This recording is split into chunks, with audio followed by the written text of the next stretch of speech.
You know, the tour with George, he teach you the depth. You go the depth, the roots.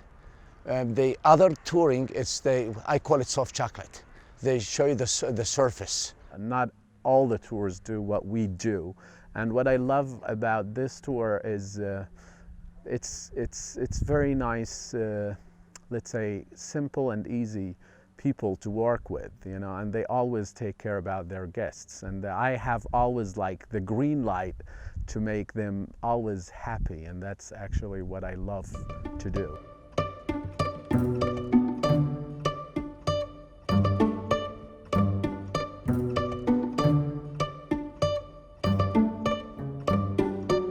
So I think if people come here and they can stand on this ground and they can see the sights that they see, I think it will come alive for them more so than just in a classroom environment. I mean, you can look at a picture and it's very pretty and it's very nice, but when you stand on the ground and you can touch it or feel it, or you hear somebody explain that to you, what that meant with the Egyptian, the inextricable link between how the Egyptians worshiped and how God used that to explain to people, or possibly to show people what that meant. You have to experience that, I think. A ministry is not wrapped around one person, but the guide, the way that George has brought us along, taught us, took the moment to teach us what was going on, to make us see what we wouldn't see if we would have just walked by with another tour group. The biblical narrative, and also personally for me, we've had one-on-one conversations on the side that really he's pointed out and identified things that helps me as a pastor, so I appreciate that. When I think of the Egyptians, the Jordanians, and the Israelis, I'll think about an individual. I'll think about our guide, our driver, and it won't be so much the country, but the people. And they're just like us. They love their country, they're loyal to their country, and they want to welcome people to their country. Our journey is a journey with God, and it's part of God's story. And God's story and the deliverance of His people begins in Egypt. That's where our trip begins.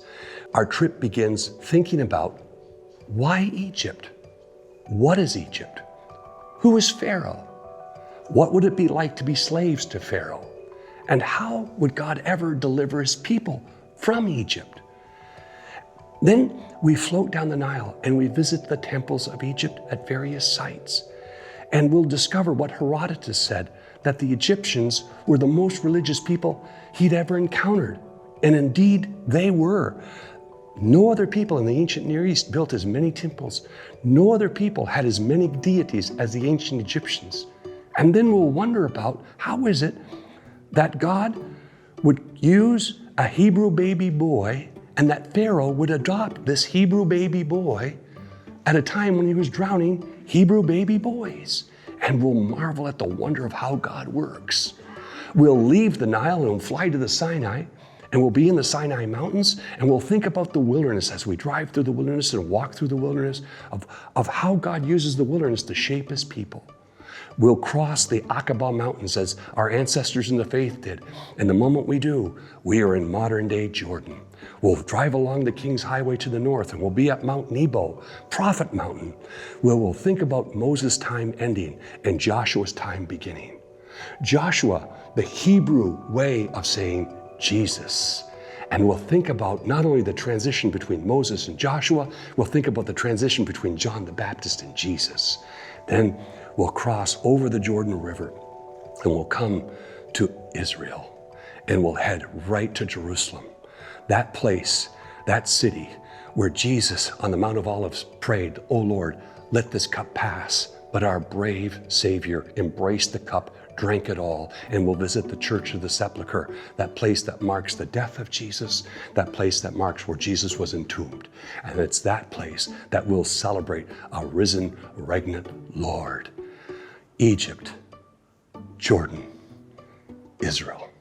Come, let's go.